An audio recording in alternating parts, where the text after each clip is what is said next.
market includes the regular season matches and finals night at the O2 in early May. Michael Van Gerwen, unsurprisingly, top of the last year, 11 to 10. We've got Rod Stubb coming on. He's a darts commentator. We're going to learn how to do darts. No, he's coming on to talk about rugby league. That's a relief. That's another sport I don't know much about.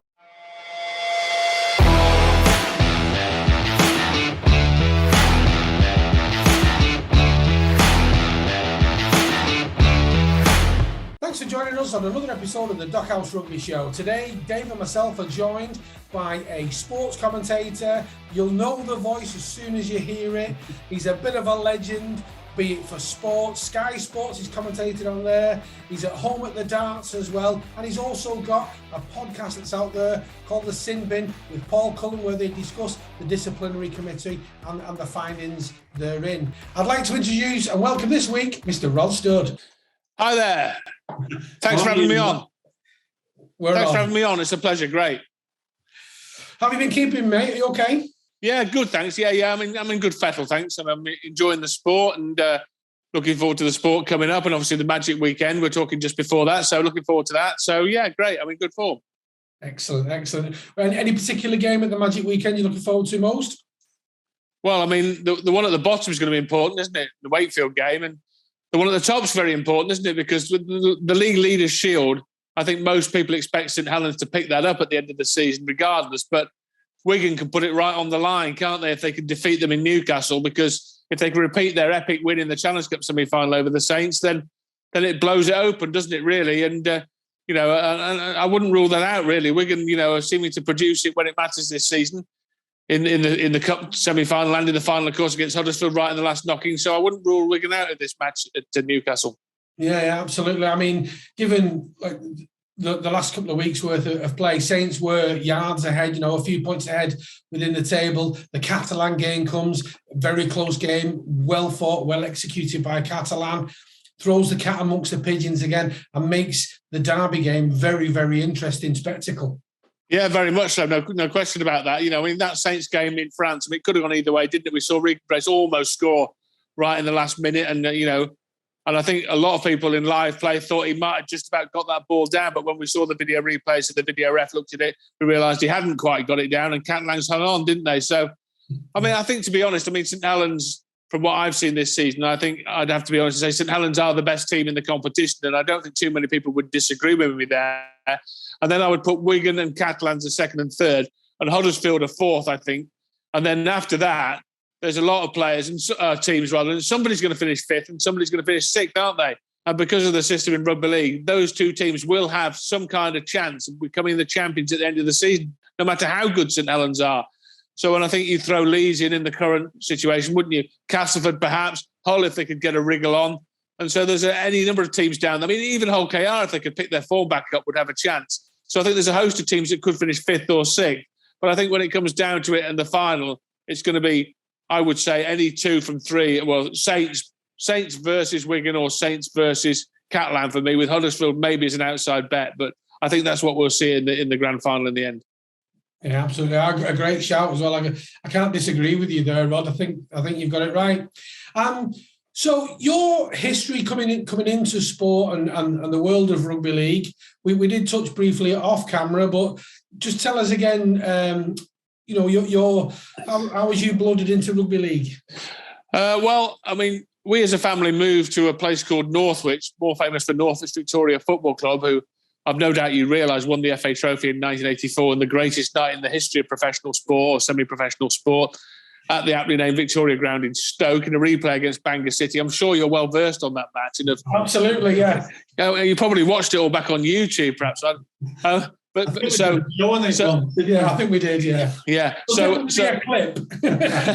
So Northwich, situated in mid Cheshire, is close to rugby league hotbeds Warrington and Widnes. So I moved there when I was about 9. And, I was aware of rugby league and, I went to one or two games. But then when I went to university in York, that was the late 80s, I became friendly with a couple of guys there who were absolutely fanatical rugby league supporters. They were called Big Paul and Little Paul. Little Paul was enormous and Big Paul was bigger. And I think they were, Little Paul was from St Helens and big Paws from Halifax, and they were fanatical. And in '87 was the year that Halifax played Saints in the Challenge Cup final. So that was a massive event for everyone in our college at the University of York. So we watched that, and Halifax won, didn't they, narrowly? So epic occasion. And I became, keener and keener on rugby league. And when I came back for the holidays, that was a season when Widnes were challenging for the title. And I said to my dad, I fancy going to watch a bit of rugby league. I want to watch Widnes.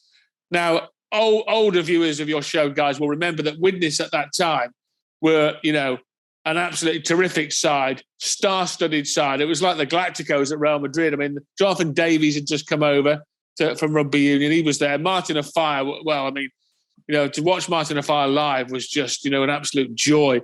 And then they had the Hume brothers, Paul and David. Alan Tate was fullback. They had Andy Curry and Darren Wright with the centres. They were brilliant players. And they had Richie Ayres. Emosi Kaloto was there as well in the latter years. Les Halliday came across from Halifax. I mean, they were an unbelievable side. And they played Rugby League of the Gods.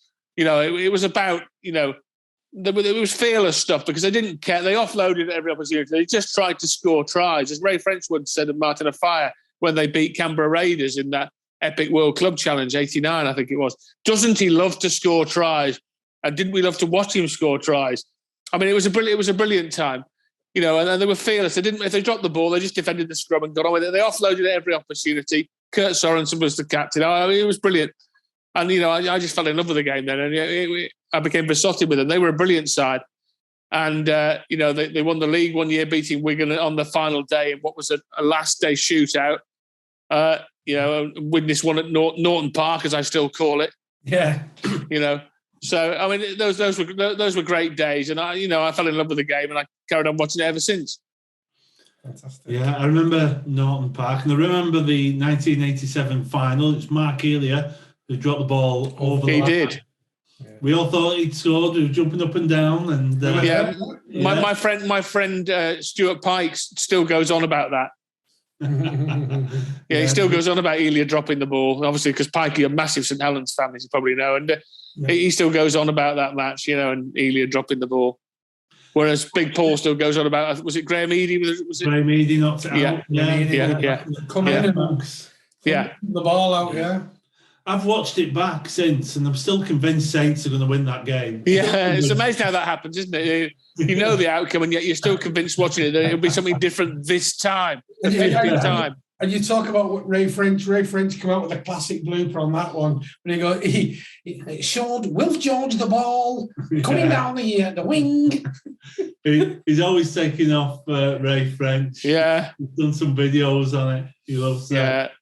We love Ray French, so he's epic matches with epic commentary from Ray, weren't they? Yeah, he's a lovely fella. Well, we've got so much we want to talk to you about, Rod. I thought the first topic that we'd probably touch upon is one that we've shared some messages about, and that's the referees. So if we go back to this season, the referees and the RFL early season tightened down on head contact. Yeah. Anything that was late, anything causing a net reflex, they were looking at very due to the detrimental effects of concussion. They wanted to tighten up on it. And that sounds very sensible. But what happened is there was lots of yellow cards, there were lots of sending offs, and that led to a lot of criticism. We weren't ending up with 13 aside on the pitch, and the clubs got together and several people complained and got together and they had a look at it. But do you think that early season approach was the correct approach, Rob? Yeah, well, for me, I mean, I think if you're going to do something, you plough on and you work out where you want to get and you work out how you're going to get there. And if the road gets a bit choppy or the sea gets a bit choppy, you carry on sailing. I mean, basically, human beings don't like change and they're resistant to change. And so whenever change comes, you will always find somebody or a group of people resisting it.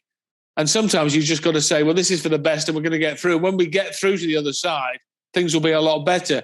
Now, rugby league is not the only sport that's trying to deal with these problems. As a species, human beings are now much more educated about concussion and the dangers and what can happen. And my friend Brian Carney is quite right. If you describe it as a brain injury rather than concussion, it immediately gives it more gravitas, and you start to think about it a bit more deeply, and you start to consider the dangers a bit more seriously, because concussion is a bit of a throwaway, isn't it? It's like a bit of a bang on the head and a headache, but a brain injury makes you feel a bit different. Hang on a minute, a brain is big, because we know the importance of the brain. And I think, the Rugby League, like their counterparts in Rugby Union and in the National Football League in America, have had to deal with these problems. And those two sports have had to go through it. We're seeing Rugby Union doing it now with, the protocols they've got for the TMO, which is our video ref, looking at incidents in play and stopping, and then going to talk to the match official on the field about there was an incident there, we need to go back and look at it. And play. We saw, I don't know if you saw the game, Australia played England at the weekend, and there was a bit of hair pulling going on, and someone got sin-binned, but the Australian forward lent his head in, there was a headbutt, and he was red carded by the television match official in conjunction with the official on the field. And that's how Rugby Union's gone. Now, I don't know if Rugby League will go that way in the end, but what happened was that there was a populist narrative of the game's gone soft. It hasn't gone soft at all. It's complete nonsense. Just because people aren't whacking people around in the head doesn't mean Rugby League has gone soft. That is still, I talked to Paul Cullen about this. Now, look, Paul played when the game was like the Wild West. And Paul, by his own admission, was involved in incidents that, he's a bit embarrassed about now. I mean, there's a famous one on YouTube when it's like World War III at Wilderspool, Warrington, Wigan. And Andy Goodway floors Cull, who lies Sparko on the field. And Andy Goodway is sent off by the legendary referee, John Holdsworth. And as he's going off, Andy Goodway decides it'll be a good idea to tread on Paul Cullen's hand, to really rub it in a bit. And as he treads on Cullen's hand, Paul Cullen gets up like Tyson Fury did in that fight against Deontay Wilder. Do you remember when everyone thought Fury was out cold, and suddenly he got up like Lazarus? Well, it was like that. Cullen got up and chased after Goodway, and the punches were flying left, right and centre. But that's how the game was then. Now, I said to Paul, is the game softer now than it was? He goes, no, it's still as hard as it was. We've just cut out the foul play. Yeah. It's still a hard game. You try running into a brick wall, because that's what you're doing with some of these guys, isn't it? And that's still hard. And you get hit by, Alex Walmsley, so you'll know all about it, with a legal tackle. Yeah. With a legal tackle. The high tackle doesn't make it any, getting rid of the high tackle doesn't make the sport any less hard. Not for me anyway. No, and it's not a spectacle of the sport, the high tackle, because if you're on if it's your team that's received the high tackle, you don't like it. You think it's out of order, and that shouldn't have happened. Yeah, and it's so the same the other way as well. It's not welcomed, is it? Especially no, it's not. If you're on the receiving end of it. And no, the whole game can blow up and just descend into a complete shambles, can't it? A disciplinary mess, which was what happened with that one I just mentioned at Warrington v Wigan. Yeah, I mean, it was like the Wild West. It was like being in a saloon. There were punches going everywhere. But the game's still hard, and so is the NFL, by the way, and so is Rugby Union. These are all tough sports played by tough men and women. So to say it's gone, but that was the narrative, wasn't it? And it was repeated over and over again. The game's gone soft, and then you get the self-serving excuse-making coaches who will always look for an excuse for losing. There are very few coaches that will, what if they get beat, will turn up and go, they were too good for us today. I mean, I spent a lot of time with Tony Smith when he was at Leeds and Warrington, and lesser extent to OKR. But he always had a mantra that if we get beat, I'll go to their coach and say, "Thanks for the game, well played, and you were too good for us today or tonight." And he would always say tonight or today at the end, because he wanted to emphasise that the next time it could well be a different story, and it would be a different story. But he would never say you were lucky and the referee was useless, because his mantra, and I think it should be the mantra, is to own the defeat. Right, you've lost because you weren't good enough. Yeah, or they played better than you, and that's how it is in sport. Shake hands, thanks very much, and walk off. But a lot of coaches were using the sin binning to blame. Say, "Oh, we had a player sin bin and it was ridiculous," and then they scored, and these rules, and I just find the whole thing tiresome. Yeah, it's deflection very often. It's deflection. It is, yeah. Having to deal with the loss. And then of course the Rugby League revisited things, and I don't mind saying I was a bit disappointed that they reined back in or just eased off the throttle And then, what happened was that basically they said what we were given as a red card, we want refs to be 100% sure it's red. And if not 100% sure, drop down to a yellow. And if you're not 100% sure it's a yellow, just drop down to just a penalty. And that's what's happened. I mean, the bans there's been still a lot of strict bans, off the field, but by Paul Cullen and the match review panel and so on. But, on the field. And then what really, well, I suppose it amuses me and bemuses me that very much often the same people that were saying, oh, there's too many sendings off, and now saying he should have been sent off. There should have been a sending off. Well, it was people like you who wanted less sendings off, so you've got less sendings off, and now you want more sendings off. I mean, we saw that in the cup final, didn't we? When there were people screaming for yellow cards against Wigan. Was it Smithies, wasn't it? I think. Yeah. And we saw it last weekend when people were screaming for a red card in the Catalan Saints game. Yeah. Napa, wasn't it? Yeah. Napa. Yeah. No, I mean, I think, to me, I'm in favour. If it's serious foul play, just send them off. Yeah. I'm in favour of that. But I mean, so now we've gone to the point where they want more.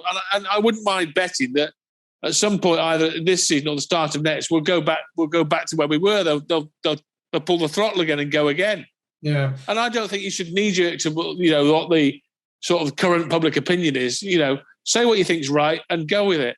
That's for me. But do you find that I know we have since, so like we've sat down and we've done the shows with like Ian Smith, understood and we've learned about their reasoning and their reckoning and the rules within the match review panel. So I find myself very much less likely to argue it or be in conflict with it because, well, that's the rule, that's the steps, this is the process that they've gone. Obviously, on your show that you do, the Sin Bin, and and you talk about the match review panel, you yourself have become sort of like more educated around that topic. And I think like shows like yours and like the work that we try and do is to just try and just inform people a bit more, or maybe there should be more information for them out there that then they would understand it better. Yeah, I think so, Keith. I think one of the problems is that people tend to sound off on a topic without knowing too much about it, and I suppose I do that, quite often as well. People might say, but you quite often see it like in a tabloid newspaper.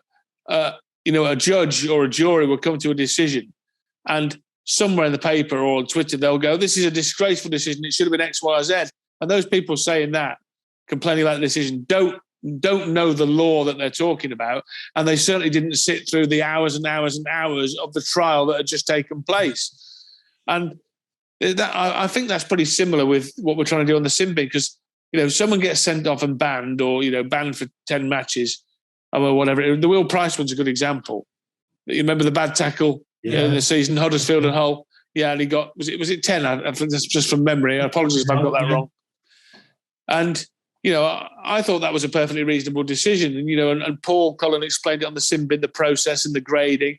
And bearing in mind, Paul sits on a panel of four ex-players, and they sit and they discuss it. And there's four of them having a discussion on a topic and what should we grade that at? And it's a consensus opinion. It's not just one man or woman going, ban him for 10 games, get rid of him. There's a proper discussion going on here with a protocol and a list of, a checklist of, red flags that they look at for every tackle. But, people were saying it was a disgraceful ban. But those people hadn't sat in that meeting and listened to what they were saying. And they hadn't listened, and they don't know the protocols and they don't know the list, but they just want to have an argument about something. Yeah. So I hope along the way that we've enabled people, if they want to watch that programme and open their mind to it and listen to what's actually going on, may well be in a better place to understand the bans and suspensions and the protocols in place. Yeah. And we also had His Honour Roger Thomas on the other week, and he's a learned former High Court, Crown Court judge, and Roger chairs, when there's an appeal or they don't accept the fixed penalty notice, they want to go to a higher tribunal. Well, Roger will chair that with another two ex-players. And, to listen to him was an education for me, to listen how he goes about his business, chairing that panel, what he's looking for, what he's listening to in the evidence and how he comes to his decisions. And I think, without trying to blow the trumpet too much of the programme, it's worth listening to with an open mind and listening to what, Paul Cullen, Rob Hicks has been on, Dave Rotherham was on, Roger Thomas, and listening to what they've got to say and try to learn a bit from it of how the process works. And of course, you can still disagree with a decision and a ban, but at least do it from a position of knowledge. Yeah, and I suppose if you understand the rationale why they made that decision, even if you don't agree with that decision, you should have understanding of it. Yeah. I often wonder, this season, James Bentley has had many bans. Yeah. If that goes to the panel now, they probably look at the watches, think, you know what, guys, we can save an hour. He's probably guilty. He's done it several times. Well, the video. Just give him 5. 5? You happy with 5? Yeah, we'll go with 5. Well, I mean, to be fair, each incident will be held on it. We'll looked at on its merits. But what will happen if he is, wherever that incident is pitched, the ban will be at the higher end of the ban that's available because of Bentley's previous. I mean, because there's and this would be the same if you constantly driving around at 95 miles an hour on a motorway. I'm sure you're at 68 miles an hour, Dave, or Keith, both of you. But if you constantly did it, eventually you keep going back before the court, and they'd say, "You're not listening to what we're saying. We're going to increase the ban." Yeah, it makes You're an imbecile. Yeah.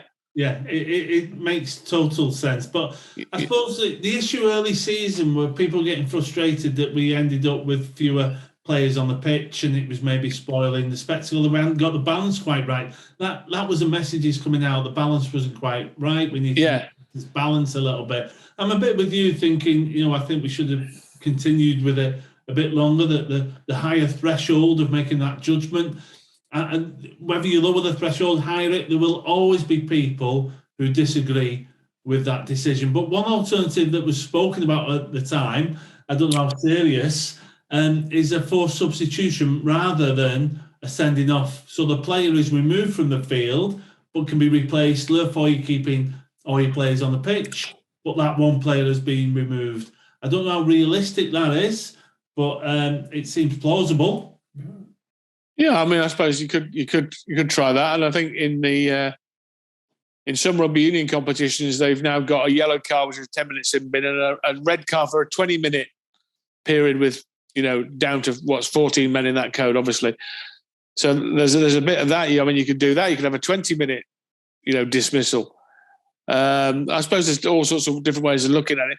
I was quite interested. I think you saw the tweet as well, Dave. Is it Tryline UK? And he or she was doing all the data from sendings off since 2018. And I had a quick whiz with the back of an envelope and a calculator. And it seemed to be, on average from those games, it was a small sample of sendings off, probably about a dozen of them. But it seemed to indicate that on those matches, the red card was worth about 8 points over 80 minutes to the team with the extra man, which is probably less than people might have intuitively thought. Yeah. But I mean, it's still a significant amount, obviously, but it's not quite the 30 or 40 points that we maybe thought. It's not a void that you can't come back from, is it? No, I mean, look, it clearly is an advantage. I mean, let's have it right. You'd rather have 13 playing 12 than 12 against 13. But it's not, I mean, it hasn't been insurmountable, has it, over the years? We have seen some heroic performances, 12 against 13. I mean, I remember when Morley got sent off after about 10 seconds by Steve Ganson in the test against Australia at Wigan, wasn't it? Yeah. You were out that way, yeah. Yeah, I bet you were giving it to Steve Ganson there, were you, about that decision?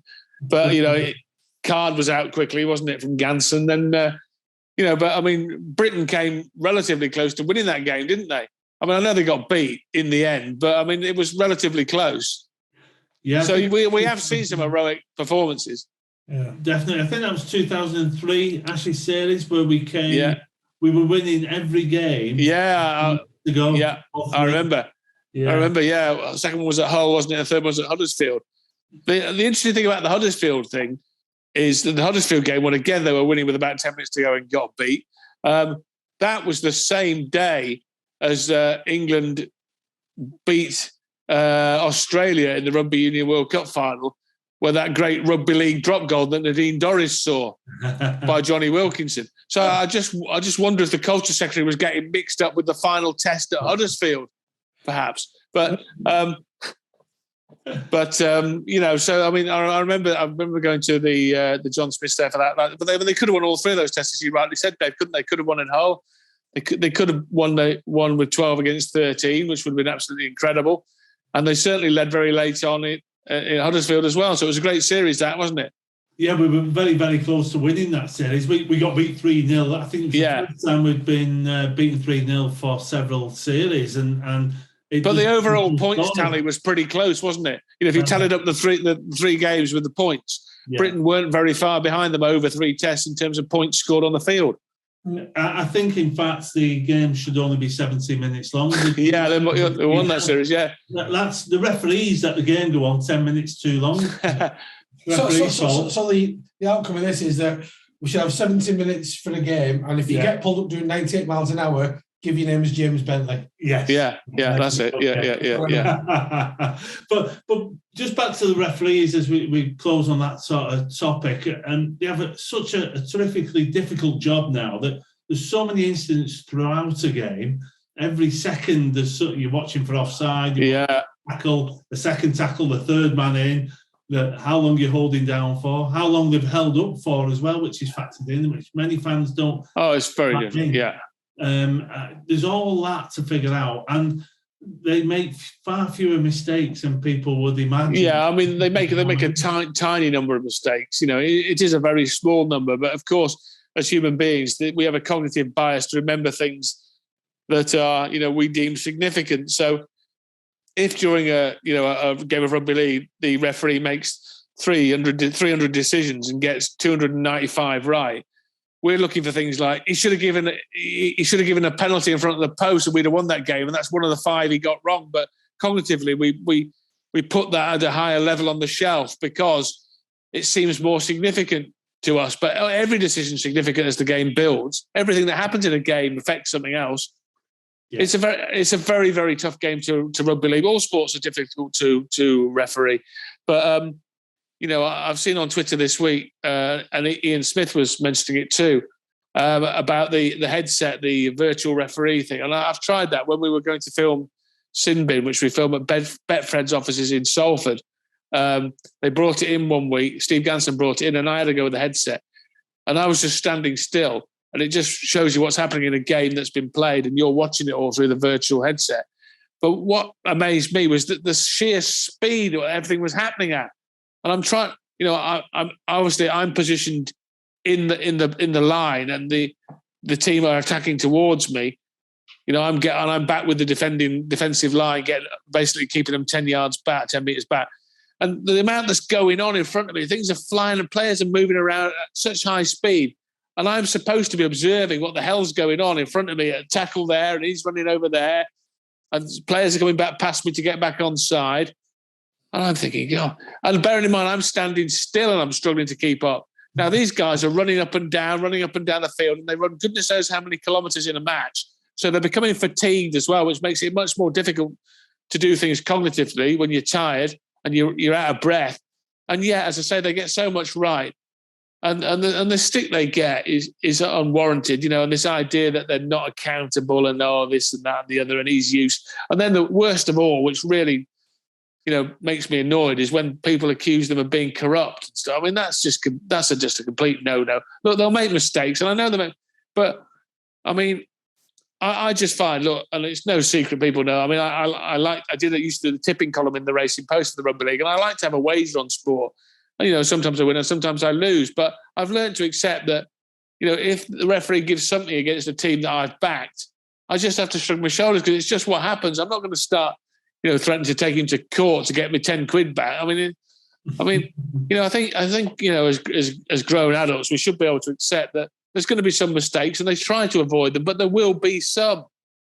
And we all make mistakes, don't we? In our work, in our job. And I try to make as few mistakes as possible, and I try to learn from my mistakes so I don't make the same one again. But I do make mistakes, and I'm not scrutinised or reviewed in any way, shape, or form like these referees who are, quotes, unaccountable. I mean, they sit back and have their performance reviewed every Monday with Steve Ganson and referees, coaches, and they go over decisions and they try and work out if they could have been in a better position to see that, Or, could they have done that better and not got that one wrong when they do make mistakes? And they're reviewed and analysed all the time.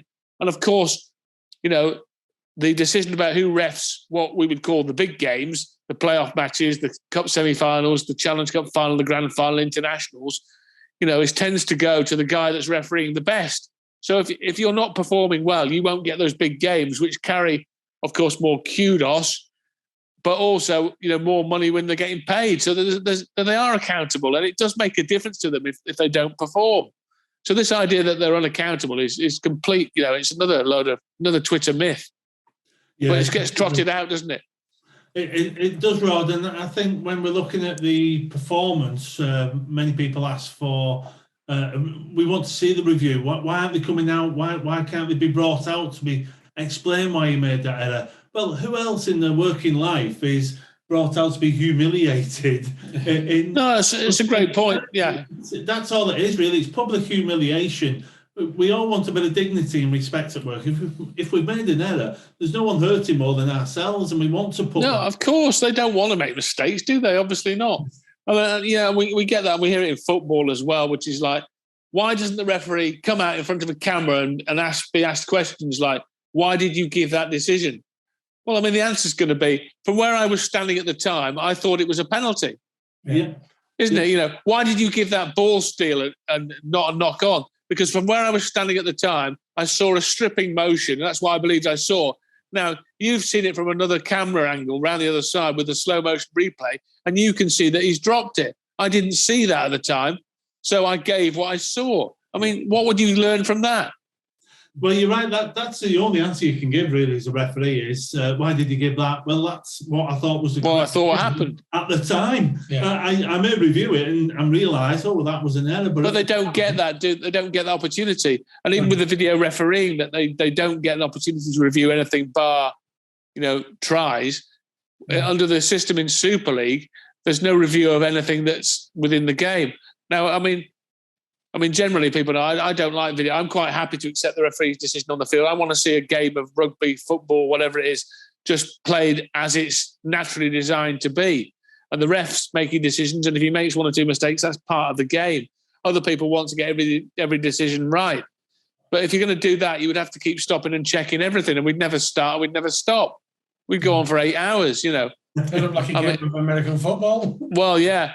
When it comes to foul play, I'm a bit conflicted here because I'm really strong on player welfare and safety. So people say, well, you don't like video refereeing, so why do you want the video ref to come in on foul play? And that's a good question, and I'm conflicted on that. But I think player welfare is sacrosanct and paramount. So I'm not averse to having it as it is in rugby union, where the TMO will butt in to the on-field ref and say, there's been some foul play and I want to show it to you on the big screen. And then we'll have a chat about it. And I think we need to take some action against number 8 from the blue team. And the ref will stand in the middle of the pitch and go, well, I'm seeing a high tackle there. What do you think? And the TMO will say, yes, it's high and it's direct contact to the head, so I'm recommending you send him off. So I'm not averse to that. Mm-hmm. I think that can work if we want to be very, very strict on head contact and foul play, which that's how they referee rugby union games now. But I accept that some people don't want all that start-stop. Yeah, it's a dilemma, really. I think it is. The discussion will rumble on which way do we go, which direction do we go in. What I'd like to suggest to everyone is whatever direction we go in, Rugby League will try and make the best decision for the whole of Rugby League and not try to do it just for their own agendas. We make the right decisions for everyone to benefit the players, the fans who are watching, to support the refs as much as we can, and make those decisions for the right reasons. And I'm sure we will. No, there's no hidden agenda. No one's trying any skullduggery. We're just trying to get the best products so people can enjoy it. And it's been fascinating listening to you discuss those topics, Rod. Thanks very much for that. And pleasure. Well, that brings us to the end of this episode of the Dockhouse Rugby Show. Thanks to Rod Studd, our guest, for his input there. Some great moments. And if you like what you've seen, don't forget to please click, like and subscribe.